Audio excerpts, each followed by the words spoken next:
মা, পরিবার, বাড়ি, পাড়া সবাই তো তাই বলছে।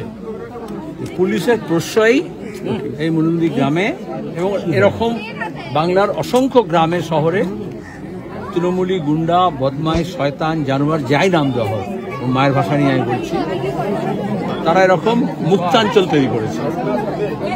পঞ্চায়েত নির্বাচনের সময় এরা হুমকি দিয়েছিল, বোমাবাজি করেছিল, পুলিশ কোনো ব্যবস্থা নেয়নি।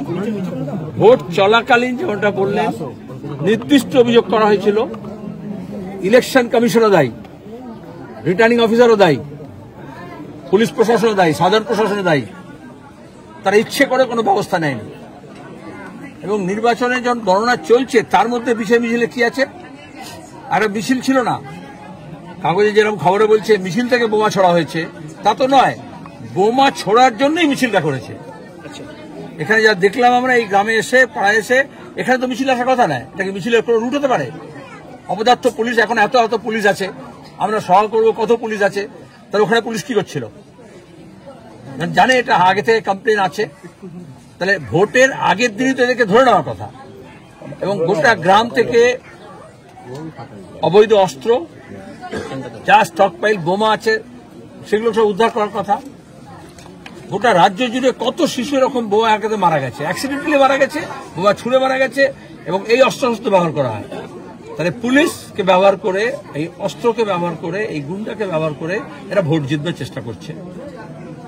তাহলে পুলিশ, তৃণমূলের গুন্ডা, খুনি আর বোমা, অস্ত্র এগুলো সব এক লাইনে দাঁড়িয়ে গেছে, কেউ আলাদা নয়।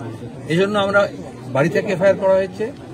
আমরা প্রথম দিন থানায় গিয়েছিল, মীনাক্ষীরা গিয়েছিল, তারা বলা হয়েছে, আমরা বলেছি অপরাধীকে শাস্তি দিতে হবে এবং উদাহরণস্বরূপ শাস্তি দিতে হবে। সব অপরাধীকে গ্রেপ্তার করতে হবে, একটা দুটো করে ধরা পড়ছে।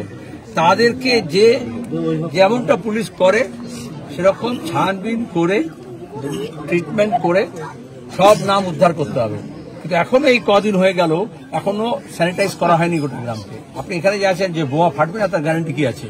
তাহলে সব বোমা উদ্ধার করা হলো না। মা বলছে 2 বস্তা ধরে বোমা নিয়ে আসছিল, তো কয়েকটা বোমা ফাটলো, বাকি পুলিশ তো ততগুলো বোমা উদ্ধার করলো না যেটা নিয়ে এসছিল, যেটা ঘরে মাঠে আছে। আর তৃণমূলের জানোয়ারদের শিক্ষা হয় না? কত তৃণমূলের নেতা মারা গেছেন, কর্মী মারা গেছে বোমা বাঁধতে গিয়ে আর বোমা স্টকে রাখতে গিয়ে নিজের বাড়িতে। আমরা চাই সব অস্ত্র উদ্ধার হোক, সব অপরাধী ধরা পড়ুক, তাদের উদাহরণস্বরূপ শাস্তি হোক, এবং এই গোটা এলাকাটাকে স্যানিটাইজ করা হোক, যাতে অবৈধ অস্ত্র এবং অবৈধ বোমা কেউ যাতে রাখার সাহস না। এই পুলিশের তদন্তের উপর আশ্বাস আছে? এখন তো পুলিশ ধরছে, পুলিশের মানুষের আস্থা রাখতে হয়, কোনো পুলিশ নয়। এ পুলিশ, ও পুলিশ, এ রাজ্যের, ও রাজ্যের, রাজ্যের, কেন্দ্রের পুলিশ। পুলিশ আমি জাত ধরেই বলতে পারি, পুলিশের জাতটাই এরকম দলদাস হয়ে যায়। আজকে তৃণমূলের বুথ সভাপতি গ্রেপ্তার হয়েছে, এই যে যার নামে অভিযোগ করছেন তার অঞ্চল সভাপতি, ব্লক সভাপতি, জেলা সভাপতি, গোটা দেশের সভাপতি, রাজ্যের সভাপতি কম আছে? ওদের তৃণমূল এরকম পদ অনেককে দিয়ে দেয়, আর তারা তো সব একটা বিপদ তৈরি করে। ল কলেজে দেখলে না দক্ষিণ কলকাতায় কে ধর্ষণ কে করলো? যাকে অভিষেক মমতার দায়িত্ব দিয়েছে ওই কলেজ পরিচালনা করার, সে ছাত্রনেতাও, সে আধিকারিকও, সে কর্মচারীও, সে আইনজীবীও, সে আবার পরিচালক মন্ডলীও।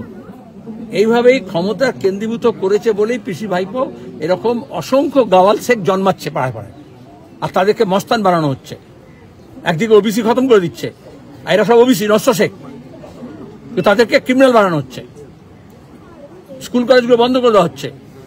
এ তো পরিকল্পনা, তৃণমূলের, মমতা ব্যানার্জির, RSS এর পরিকল্পনা, এই ধরনের লোকজনকে একটা ক্রিমিনাল কমিউনিটি বানানো হোক, আর তাদের টাকা দিয়ে, তাদের অস্ত্র দিয়ে, তাদের গন্ডগোল দিয়ে ওরা সব রাজত্ব করুক, সেখানে দাঁড়িয়ে সোনা পাচার করুক, গরু পাচার করুক, বিস্কুট পাচার করুক, সোনার যা কিছু করতে পারে।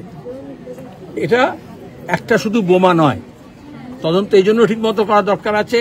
একটা থেকে আর একটা বেরোবে, বোমা থেকে অস্ত্র, অস্ত্র থেকে খুনি, খুনি থেকে তার সাঙ্গপাঙ্গ, তার সাঙ্গপাঙ্গ থেকে কোথায় তারটা কার সঙ্গে জড়ানো আছে, সবটা বেরোবে। ওই জন্য আমরা পূর্ণাঙ্গ তদন্ত চাই।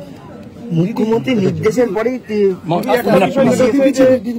আপনাদের দলের তরফ থেকে বলা হচ্ছে, জোট প্রার্থী যাদের এজেন্টরা ছিলেন তারাও বলছেন যে ভোটের দিন অভিযোগ করা হয়েছিল এই 35-36 নম্বর বুথ থেকে যে সেখানে বোমা অস্ত্র মজুদ আছে বলে, তখন তল্লাশি করে কিছু পাওয়া গেল না, কিন্তু গতকাল দেখা গেল 2 জন অভিযুক্তের বাড়ি থেকে অনেকগুলো বোমা পাওয়া গেল।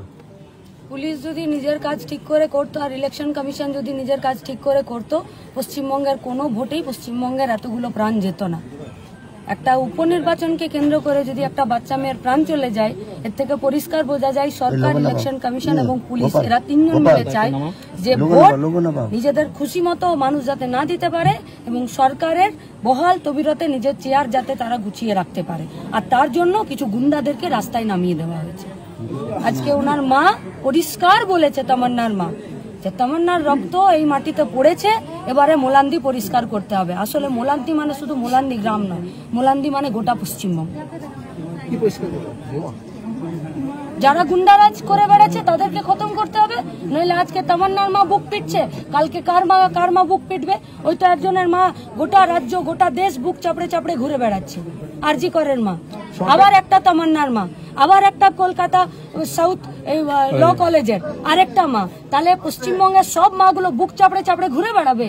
এটা পশ্চিমবঙ্গের ভবিতব্য, এটা পশ্চিমবঙ্গের বর্তমান, এটা পশ্চিমবঙ্গের ভবিষ্যৎ হবে।